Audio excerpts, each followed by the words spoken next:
In my videos, I appeal to those who want to go beyond the kit and stretch their creativity.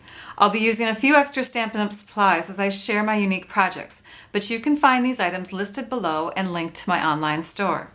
If you're viewing this video on YouTube, you can also look in my video description below for links to finding more information about paper pumpkin kits, starting a monthly subscription, and my website where I've shared close-up photos of these fun ideas. I hope you like what I've come up with. Let's get started. Okay, project number 4 is another card, and this is a fun birthday card that you can give to someone. It's very 3D though, so keep that in mind that it hand-delivered or put it in a bubble envelope because it's got candles on it that you're going to make. This piece here is a piece of crumb cake cardstock. So I just grabbed some crumb cake cardstock from my stash and I made it slightly smaller than the white piece that comes for the inside of your cards. So instead of 5 inches by 3 3/4, which is what the white is, I went 1/4 inch smaller on the inside. So I have 4 3/4 by 3.5 inches for this crumb cake piece. I love the crumb cake because it has a very natural look to it. You can see little flecks of fibers in it, so it's unlike a lot of our other cardstock colors. It's just got a really nice natural look.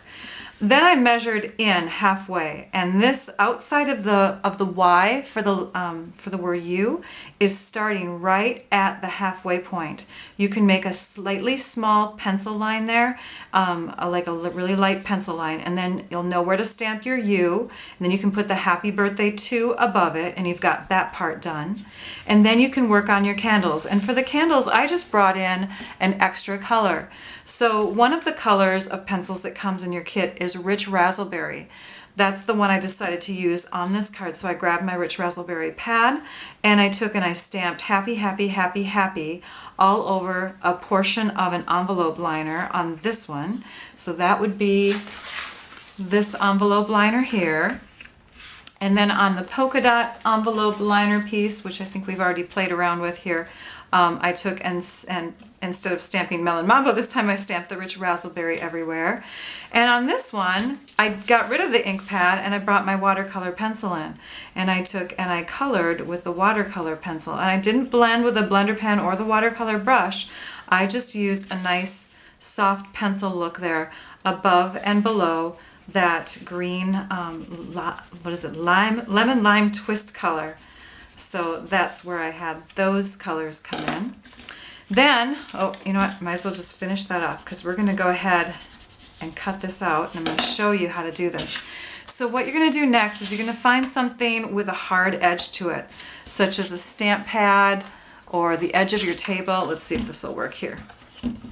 And you're going to press down on top as you pull your piece, and that's going to give it a little curve. Works much better on the edge of a table. I'm going to do it off camera for just a second here. Okay, there we go. So now I got a nice curve to it, but you see I put my hand on top and as I pull I am giving it a nice curve. And then you grab that watercolor brush and we're going to use that too. So hang on to that for just a minute. But let's trim this down. We're going to trim it down to, I think I had it 2 inches tall.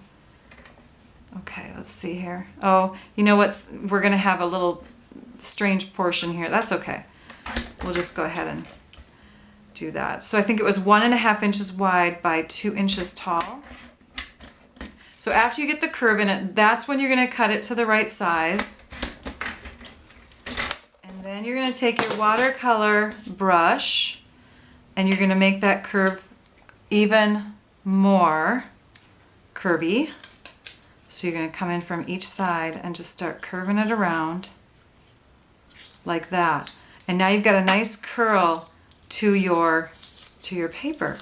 Then you're going to take and put some adhesive on the inside, grab a little bit of white twine and stick it onto that adhesive so that a portion of it sticks out. And then you'll put some more adhesive on one side. And as you curl, you're going to have that adhesive on that edge wrap around and secure it shut. So you've got that twine sticking out the top and you've got this secured shut, and that's how I made those candles. And then to get it onto the card, you just want to put more glue dots on the background. And that's pretty much it. So that was a quick one, right?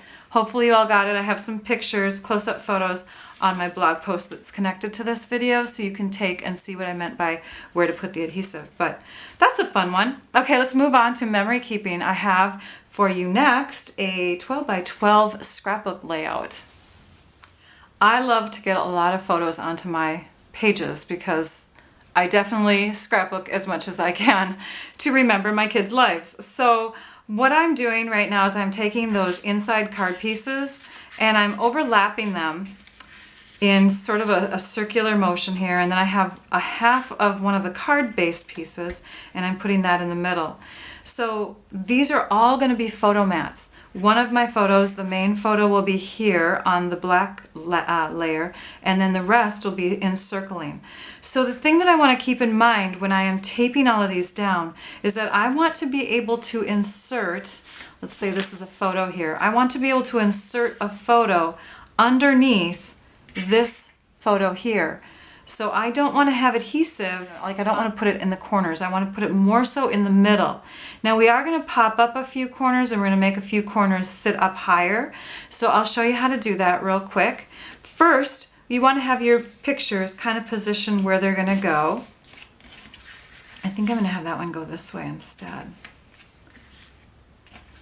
Okay, and then we'll take the innermost piece and look at all that. We have all that where we can put adhesive. But I only want to put a little bit right in the center.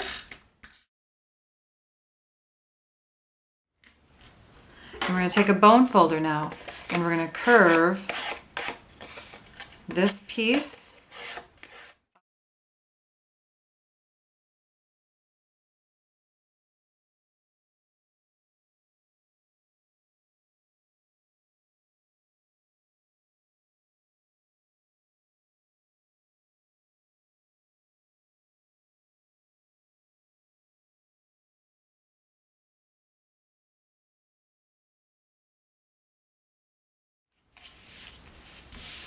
So I realized after showing you initially where I put my dimensionals under the black, that was really a dumb idea because now the corners can actually flatten down and just have a bump in the middle. So what I did is I moved the dimensionals to the outer corners here, but I didn't take the backings off. So now when the picture gets put on there, it will still sit up nice and high in that corner, but it won't stick to any photo that's being slipped underneath. Now another thing to keep in mind is that when you put your photos in, you'll also want to give them a slight curve to their corners so that when they're in here, they flow with the rest of the photo mats.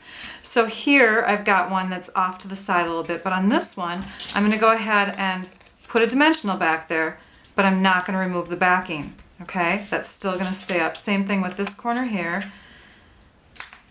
Same thing with this corner here.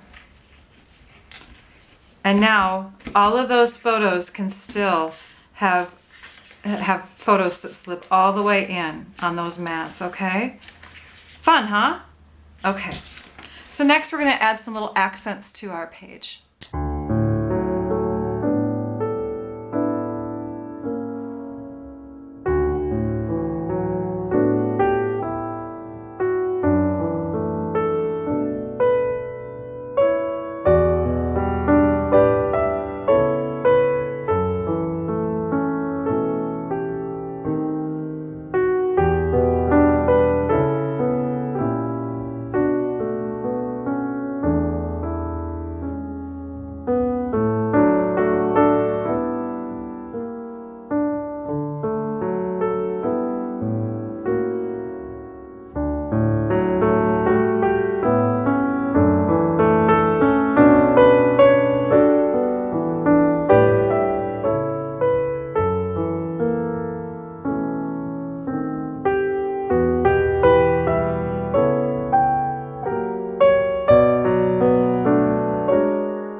And here is the finished 12 by 12 layout. Now you could make a matching page or something coordinating with it. But again, I'm trying to fit 6 projects into one video really quickly. So the things that I added were the acrylic flowers here with glue dots and then stuck leaves behind them. And you want to think threes or odd numbers. So I have an element up here, here, and here, and it makes a triangle, and it just kind of makes everything aesthetically pleasing when you see that. So, and up here, I think you saw me working through the whole step process on that. I did the washi tape, I did some silver foil paper here. Of course, I've got the silver thread behind it because I got to use those on all the projects today. And then I stamped this with basic black, melon mambo, and the rich razzleberry colors. And down here I have a strip of washi tape, and I just have half of it because I just wanted a little narrow piece at the bottom to kind of tie in those 2 pieces. My last project is a Project Life layout, and for Project Life layout, it's basically a pocket type of memory keeping system. So you need your pocket page, and this is layout number 1. You'll notice that we have 4 by 6 size pockets and 3 by 4 size pockets. I'm just going to use this real quick to show you that the envelopes don't fit completely in that 6-inch space. What you'll need to do is open up one of your envelopes, and if you go this way, that 4 by 6 space will impede into the black little areas there, so we actually had to go this way instead and do some creative cutting. So I'm going to show you that, and also we're going to need this piece that we did in the beginning with the washi tape going across, because we really want a nice white and black stripe look like that, the diagonal stripe. So that's ready. We just have to trim that off so we have just the washi tape portion of it. We're going to use dimensionals. We're also going to use an item that is sold out right now, but it's coming back on June 1st in a new format, but rhinestones. So if you have some rhinestones on hand, those will be fun to add. We're going to use some silver foil paper. We're going to use the Real Red ink and a couple circle punches, the 2-inch circle punch and the 1 3/4 inch circle punch. And of course the trimmer and the snips and the snail and all that kind of stuff. So what I'm going to do is I'm going to put the camera on a faster speed. I'm not going to talk during it, and I'm just going to demonstrate like I did towards the end of the scrapbook page that I just did, because that will speed along the video. All right, so watch what I do.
And after I put these together, I realized that these things that directors use when they're, filming a movie, it actually, I think it sits right on top of the other one, so I had to shift this up a little bit. But we have rhinestones on there, we have silver foil, we have a little red accenting on this page. I took and stamped the words and of course cut them out and made them stand up a little bit taller.